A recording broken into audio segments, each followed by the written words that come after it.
pour ceux qui connaissent pas, Google Notebook LM.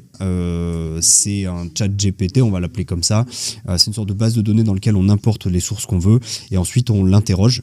Donc c'est une sorte de chat GPT mais avec des sources internes.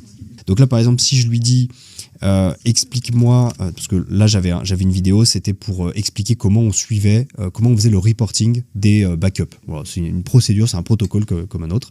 Donc explique-moi comment suivre les backups. Tu vois, je lui dis juste ça.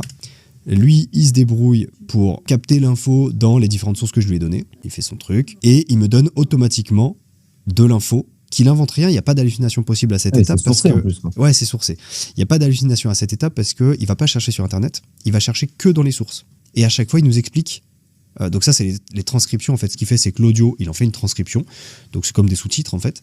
Et ensuite, il te dit d'où il sort cette info. Donc en plus, on peut vérifier. Et là, il m'explique comment on fait. Donc voilà, le suivi est effectué en début de mois. C'est effectivement le cas.